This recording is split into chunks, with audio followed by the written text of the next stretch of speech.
SLST 3 9, 10, 11, 12 teacher নিয়োগের বিজ্ঞপ্তি ভোটের আগে বা পরে আসার সম্ভাবনা প্রবল রয়েছে, তবে এবার এসএলএসটি 3 নিয়োগ হবেই। তো দেখে নেওয়া যাক 9, 10, 11, 12 টিচার নিয়োগের পদ্ধতিটা কেমন হবে এবার। পুরো প্রসেসটা আমি তোমাদের সামনে তুলে ধরছি ডিটেলসে। কী রুলস আছে, কোন রুলস কি পরিবর্তন হলো, তো চলো দেখে নেওয়া যাক। প্রথমত তোমরা দেখে নাও 9, 10 100 নম্বরের পরীক্ষা হবে।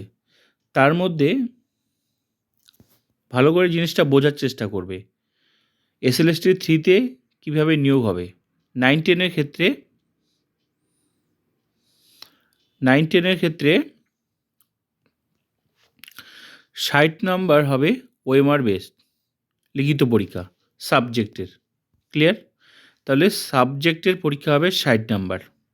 100 নম্বরের টোটাল পরীক্ষাটা হবে, রিক্রুটমেন্টটা 100 নম্বরের। তার মধ্যে 60 নাম্বার হবে তোমার ওএমআর বেসড সাবজেক্টের। নেক্সট, তাহলে 60 হয়ে গেল। এদিকে অ্যাকাডেমিক্সের মধ্যে ভালো করে বিষয়টা বোঝার চেষ্টা করবে। অ্যাকাডেমিক্সের মধ্যে একটা আছে এডুকেশনাল কোয়ালিফিকেশান 10 মার্কস। তাহলে 60 আর 10-এ কত হলো? 70 হলো। এবার দেখো এই 10 মার্কস যে আছে, এই 10 মার্কস কিন্তু 60%, বিষয়টা দেখো 60% অ্যান্ড অ্যাভাব যদি থাকে তাহলে তুমি পুরো 10 মার্কস পাবে। এই এডুকেশনাল কোয়ালিফিকেশান যে 10 মার্কস আছে, এটা তুমি 10 নাম্বার তখনই পাবে যদি তোমার 60% অ্যান্ড অ্যাভাব থাকে, তবেই তুমি 10-এ 10 পাবে।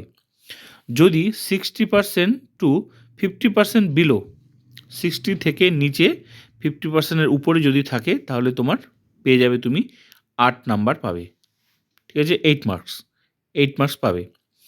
যদি বিলো 50%, 50 নিচে যদি তোমার পার্সেন্ট থাকে, তাহলে তুমি 6 মার্কস পাবে। মানে তুমি এই 10-এর মধ্যে কে কত নাম্বার পেলো, আশা করি জিনিসটা তোমরা বুঝতে পারলে। ক্লিয়ার? তাহলে 60 number OMR, 10 number educational qualification, এবার তার মধ্যে যার যেমন পার্সেন্টেজ থাকবে সে সেমন নাম্বার পাবে। ক্লিয়ার? এবার একটা কথা মনে রাখবে, এই যে 10 নাম্বার, সেটা কিন্তু তোমার যেহেতু এটা 9, 10, তাই এটা কিন্তু গ্র্যাজুয়েশন, বিষয়টা বোঝার চেষ্টা করবে। মানে 9, 10-এর ক্ষেত্রে তুমি গ্র্যাজুয়েশনও শো করাতে পারো, তুমি মাস্টার ডিগ্রিও শো করাতে পারো, তোমার কাছে অপশন আছে। ঠিক আছে? যদি তোমার গ্র্যাজুয়েশনে 10 নাম্বার পাওয়ার মতো এই যোগ্যতা থাকে, তাহলে তুমি অবশ্যই 10 নাম্বার পাবে। আর যদি তোমার ভাবো যে না 10 নাম্বার আমার গ্র্যাজুয়েশনে হচ্ছে না, আমার মাস্টার ডিগ্রিতে হচ্ছে, তাহলে তুমি মাস্টার ডিগ্রিটা শো করে সেখানেও তুমি 10 নাম্বার পাবে। তোমার কাছে দুটো অপশন থাকবে, মানে এই 9, 10-এর ক্ষেত্রে। তো তাহলে হয়ে গেল এটা। এবার নেক্সট হচ্ছে, তোমরা দেখবে একটা জিনিস ভালো করে বোঝার চেষ্টা করো। এখানে অ্যাকাডেমিক্সের মধ্যে ভালো করে দেখো, অ্যাকাডেমিক্সের দুটো পার্ট আছে। একটা হচ্ছে এ পার্ট, আর একটা আছে বি পার্ট। তো বি পার্টটা হচ্ছে লেটেস্ট এসএলএসটি 3-তেও কিন্তু বি পার্টটা থাকবে। সেটা হচ্ছে প্রায়র টিচিং এক্সপিরিয়েন্স, মানে অভিজ্ঞতার 10 নাম্বার। ঠিক আছে? টিচিং এক্সপিরিয়েন্স 10 মার্কস যদি কারো থাকে, তাহলে সে কিন্তু 10 নাম্বার পাবে। তাহলে কত হলো? এদিকে 60 হচ্ছে ওএমআর লিখিত পরীক্ষা সাবজেক্টের 60। অ্যাকাডেমিক্সের দুটো পার্ট, এ অ্যান্ড বি, ভালো করে বিষয়টা বোঝার চেষ্টা করবে। তাহলে এ অ্যান্ড বি মিলে টোটাল কত হলো?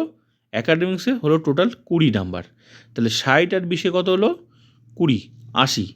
এই 80 নম্বরের ভিত্তিতে হচ্ছে তোমার কাট অফ হবে কলের, মানে তোমার ইন্টারভিউতে ডাকার জন্য সাবজেক্ট। মানে এই নম্বরের ভিত্তিতে কাট অফ হবে, মানে তুমি ভেরিফিকেশনে তুমি ডাক পাবে, মানে ইন্টারভিউতে তুমি ডাক পাবে। তুমি রিটেনে কত পেলে, প্লাস তোমার টিচিং এক্সপিরিয়েন্স যদি থাকে, যদি না থাকে তাহলে তোমার অ্যাকাডেমিক্সে কত আছে। অ্যাকাডেমিক্সের মধ্যে শুধু অ্যাকাডেমিক্স নয়, অ্যাকাডেমিক্সের দুটো পার্ট আছে। একটা হচ্ছে এডুকেশনাল কোয়ালিফিকেশান, আর একটা আছে তোমার টিচিং এক্সপিরিয়েন্স। এই টিচিং এক্সপিরিয়েন্স পার্টটাই হচ্ছে অ্যাকাডেমিকের মধ্যে আছে। তাহলে টোটাল 80, এই 80 নম্বরের ভিত্তিতে টোটাল কাট অফ হবে তোমাকে ডাকা হবে ইন্টারভিউতে, মানে তুমি ইন্টারভিউতে ডাক পেলে। ক্লিয়ার? 80 নম্বর। তাহলে হয়ে গেল। এবার বাকি বিষয়টা, এবার 3 নাম্বার পার্টে আসো। তাহলে 1 নাম্বার পার্টে দেখো, 1 নাম্বার পার্টে হচ্ছে পরীক্ষা হচ্ছে ওএমআর 60 নাম্বার, 2 নাম্বার পার্টে থাকলো অ্যাকাডেমিক্স, দুটো পার্ট, মানে এডুকেশন কোয়ালিফিকেশান আর আছে তোমার টিচিং এক্সপিরিয়েন্স, এর হচ্ছে 2 এর দুটো পার্ট। ক্লিয়ার? এবার 3 নাম্বার দেখো, 3 নাম্বারে আছে ওরাল ইন্টারভিউ 10 নাম্বার, আর 4 নাম্বার আছে লেকচার ডেমনস্ট্রেশন 10 নাম্বার, ডেমো যেটাকে বলা হচ্ছে। তার মানে এই 20 নাম্বার হবে তোমার ইন্টারভিউ অ্যান্ড ডেমো। ডেমো এবং ইন্টারভিউ মিলে 20।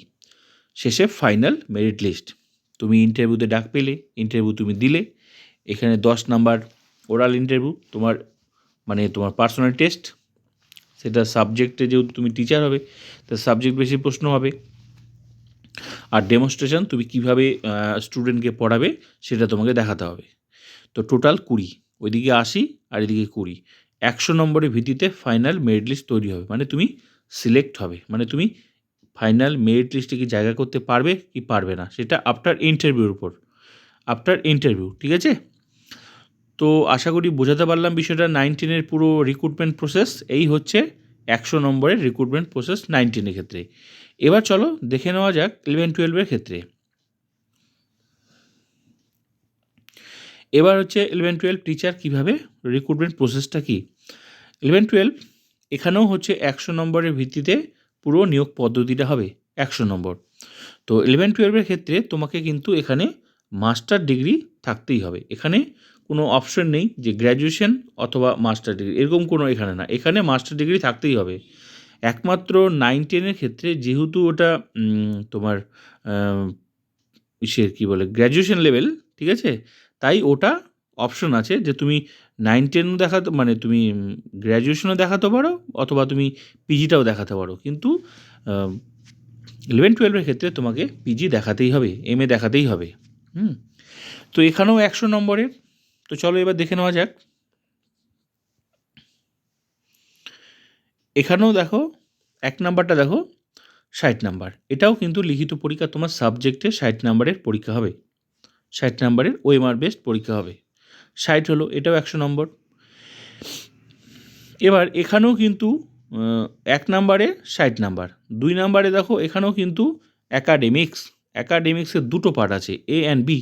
এ হচ্ছে এডুকেশনাল কোয়ালিফিকেশান 10 মার্কস, এই 10 মার্কস এই যে বিষয়টা 10 মার্কস এডুকেশনাল কোয়ালিফিকেশান, তোমার মাস্টার ডিগ্রিতে কত পার্সেন্টেজ আছে সেটার ভিত্তিতে তুমি 10 মার্কস পাবে। ঠিক আছে? তোমার সাবজেক্ট কোন সাবজেক্ট সেটা। এখানে 10 মার্কস বিষয়টা একই, যেভাবে তুমি দেখলে 9-10 ক্ষেত্রে একই বিষয়। তবে এখানে কিন্তু তোমাকে এমএ দেখাতেই হবে, পোস্ট গ্র্যাজুয়েশন দেখাতেই হবে, কোনো উপায় নেই। ঠিক আছে? আর ওটার ক্ষেত্রে যেমন 9-10 ক্ষেত্রে অপশন ছিল, তুমি মাস্টার ডিগ্রিও দেখাতে পারো অথবা তুমি গ্র্যাজুয়েশনও দেখাতে পারো, কিন্তু এখানে সেটা নেই, এখানে শুধু তোমাকে পোস্ট গ্র্যাজুয়েশনই দেখাতে হবে সাবজেক্টে। 60% অ্যান্ড অ্যাভাব যদি থাকে তাহলে 10 মার্কস। বিষয়টা দেখো 60 and অ্যাভাব 10 marks, below 60 to 50 8 marks, and below 50 50-এর নিচে হলে 6 মার্কস। ব্যাপারটা একই হয়ে গেল। তাহলে কত হলো? হচ্ছে 60 আর 10-এ 70। এবার দেখো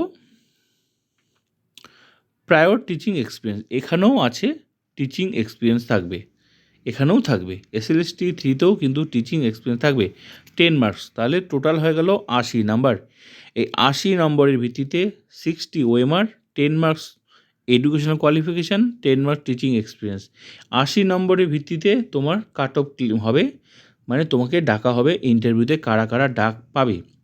80 নম্বরের ভিত্তিতে ইন্টারভিউ কল হবে, 80 নম্বরের ভিত্তিতে কাট অফ হবে। ক্লিয়ার?